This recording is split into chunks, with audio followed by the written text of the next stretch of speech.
Hello students, this is the part 2 of the chapter 3rd drainage of class 9th Geography। तो मेरे प्यारे बच्चों, ये वीडियो क्लास 9th का जो थर्ड चैप्टर है ड्रेनेज उसका पार्ट 2 है। उसके पार्ट फर्स्ट में हम लोग ऑलमोस्ट अपना हाफ चैप्टर कंप्लीट कर चुके थे और जो रिमेनिंग हाफ चैप्टर था वो अब हम इस वीडियो में कंप्लीट करेंगे। तो इस वीडियो में सबसे फर्स्ट जो हमारा टॉपिक है वो पेनिनसुलर रिवर्स है, हम उसके बारे में जानेंगे। फिर उसके ट्राइब्यूटरी जो हैं उनके बारे में स्टडी करेंगे, कुछ रिवर्स के बारे में स्टडी करेंगे। तो चलिए देखते हैं। तो जो पेनिनसुलर इंडिया में जो मेन वाटर डिवाइड होता है वो वेस्टर्न घाट्स के द्वारा होता है और वेस्टर्न घाट वेस्टर्न कोस्ट में नॉर्थ से साउथ की तरफ स्थित है। तो मोस्ट ऑफ द जो पेनिनसुला की जो हमारी ज़्यादातर जो नदियां हैं वो महानदी, गोदावरी, कृष्णा और कावेरी हैं जो ईस्ट वार्ड की तरफ फ्लो करती हैं और बे ऑफ बंगाल में जाके मिलती हैं। और यही रिवर्स अपने माउथ्स पर डेल्टाज बनाती हैं, ठीक है। और ये ऐसी बहुत सारी छोटी छोटी धाराएं जो वेस्टर्न घाट के वेस्ट में से निकलती हैं, ठीक है। तो और नर्मदा और तापी ऐसी तो केवल लंबी नदियां हैं जो वेस्ट में बहती हैं और ईस्ट रीज बनाती हैं। और ईस्ट रीज को हम लोग हिंदी में ज्वार नदमुख कहते हैं, ठीक है। तो पेनिनसुलर रिवर्स के जो ड्रेनेज बेसिन होते हैं वो काफ़ी ज़्यादा स्मॉल होते हैं साइज में, ठीक है। तो इसके बाद जो हमारी नर्मदा बेसिन है उसके बारे में हम स्टडी करते हैं कि जो हमारी नर्मदा है वह मध्य प्रदेश में अमरकंटक हिल्स में से निकलती है और ये वेस्ट की तरफ रिफ्ट वैली में बहती है।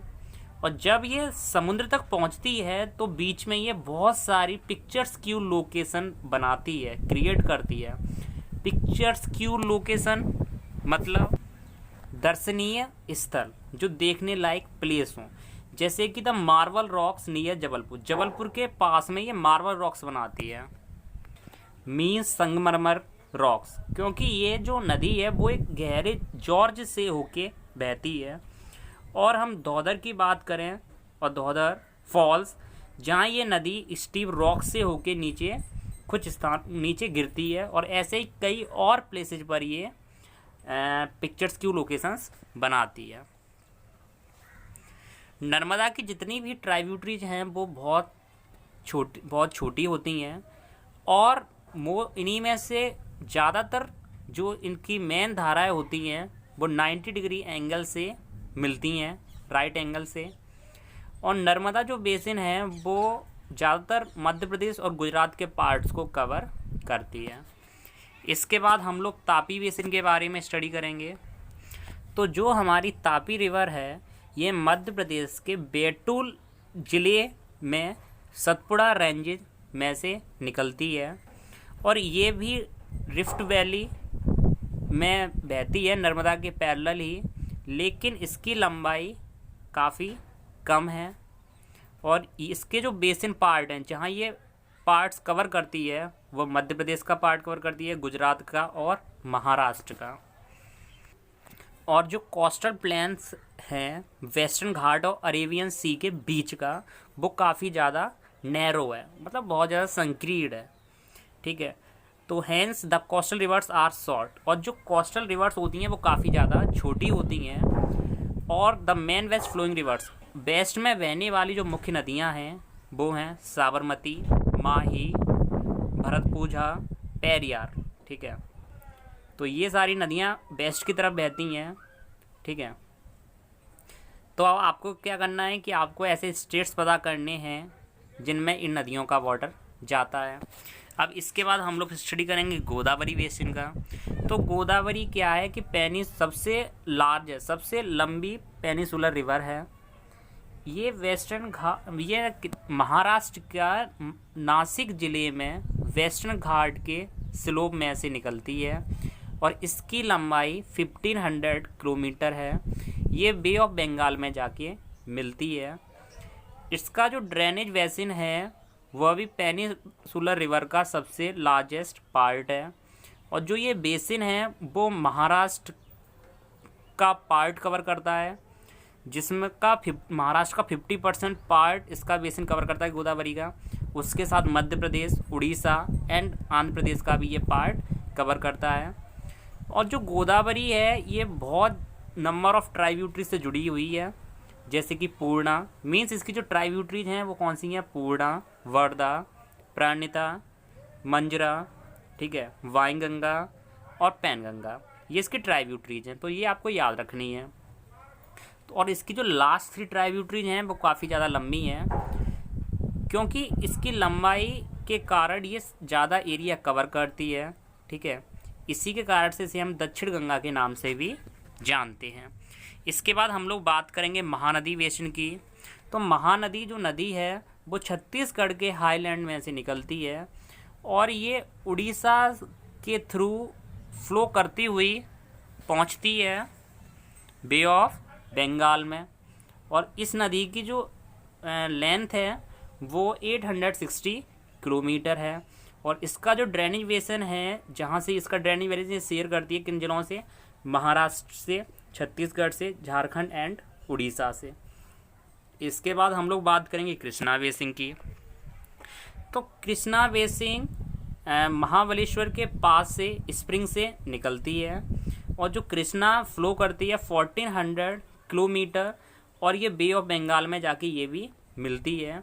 तुंगाभद्रा, कोयना, घटप्रभा, मूशी, भीमा, ये इसकी ट्राइब्यूटरीज हैं जो आपको याद रखनी है। और इसका जो ड्रेनेज बेसिन ये शेयर करती है जिन स्टेट से, वो हैं महाराष्ट्र, कर्नाटका एंड आंध्र प्रदेश। इसके बाद हम बात करेंगे कावेरी बेसिन की।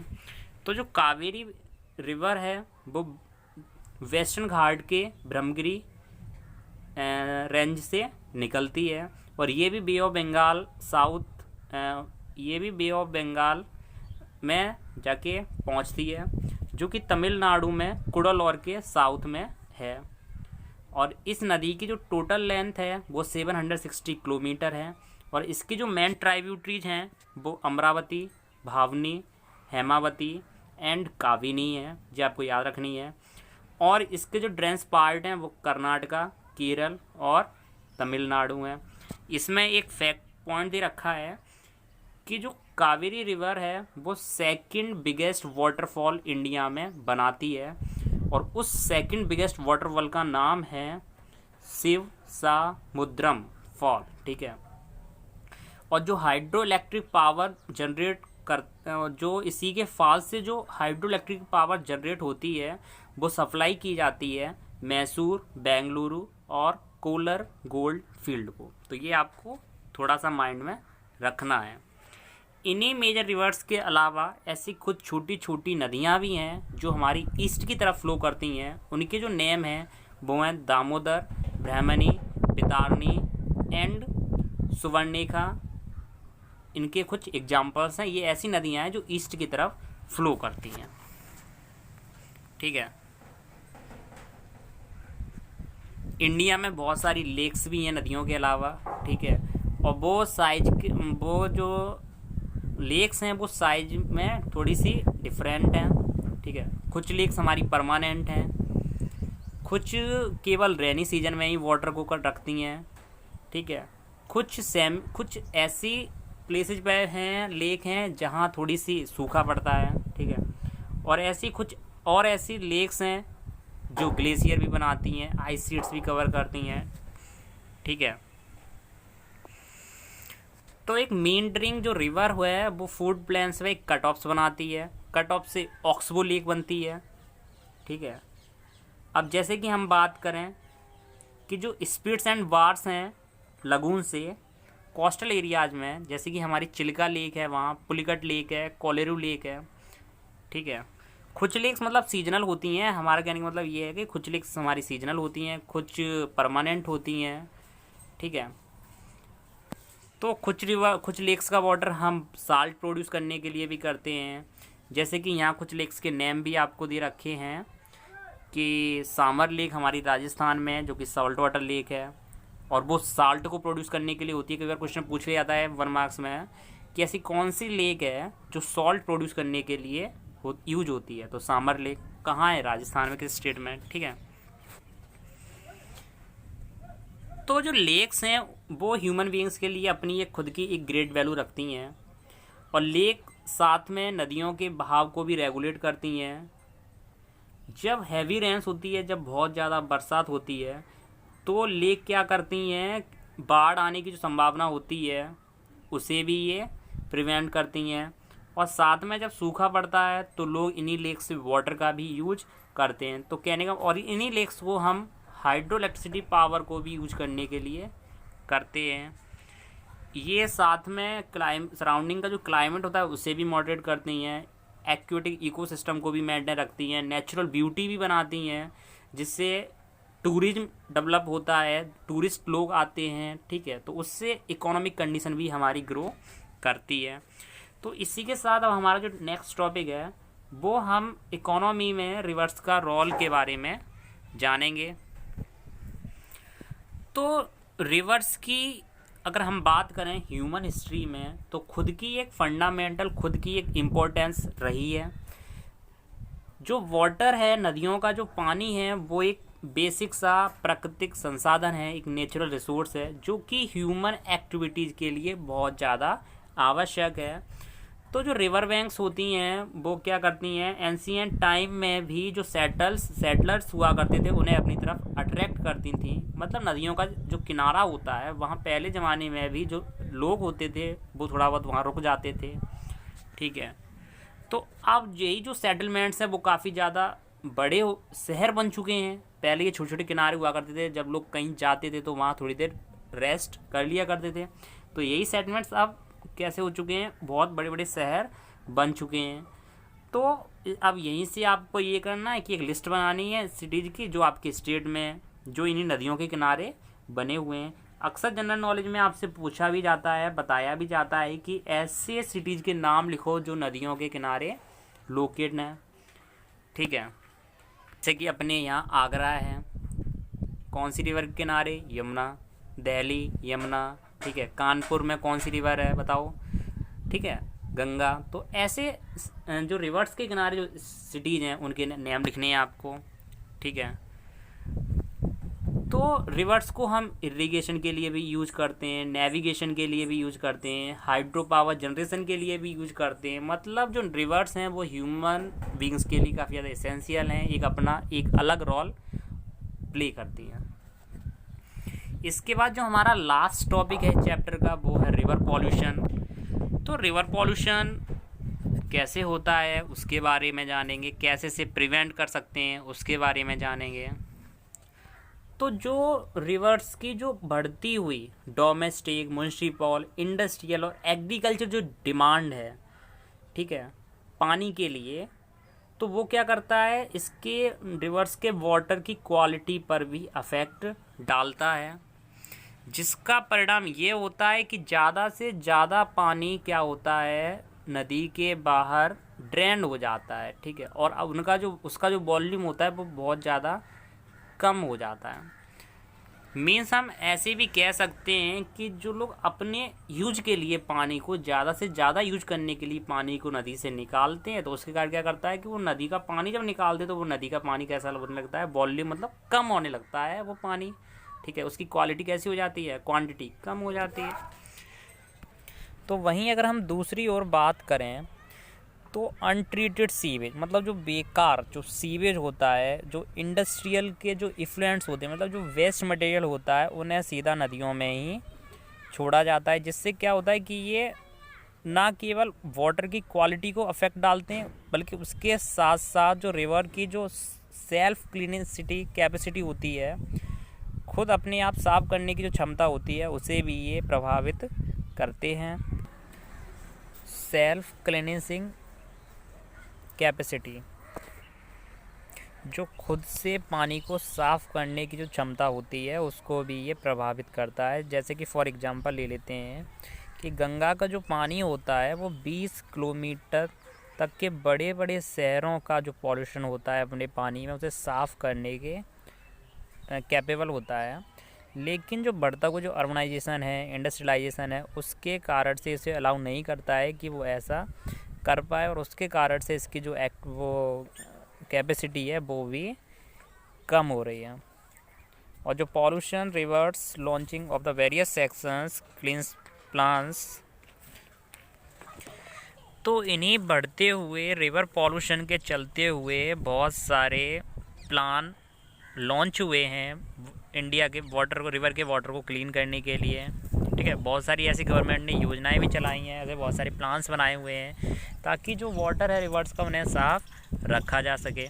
अगर आपने how does your health get affected, तो अब इतना सब पढ़ने के बाद इसमें एक क्वेश्चन दे रखा है कि अगर रिवर का वाटर अगर पॉल्यूटेड होगा, गंदा होगा, तो उससे आपकी हेल्थ के ऊपर क्या प्रभाव डालेगा।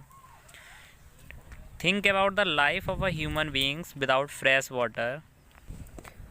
थिंक अबाउट, और इसके बारे में भी सोचें कि जो ह्यूमन बीइंग्स हैं उनका जीवन फ्रेश वाटर के बिना कैसा होगा। तो इन क्वेश्चंस के आंसर आप मुझे कमेंट बॉक्स में भी दे सकते हैं। कि एक तो क्वेश्चन यही हो गया कि ऐसे कौन कौन से प्लान्स के बारे में आप लोगों ने सुना है कि जिसे रिवर्स का वाटर क्लीन करने के लिए चलाया जा रहा है। तो नंबर 1 क्वेश्चन ये। नंबर 2 क्वेश्चन ये हो गया कि जो रिवर का जो पॉल्यूटेड वाटर है वो हमारी हेल्थ के ऊपर क्या प्रभाव डालता है।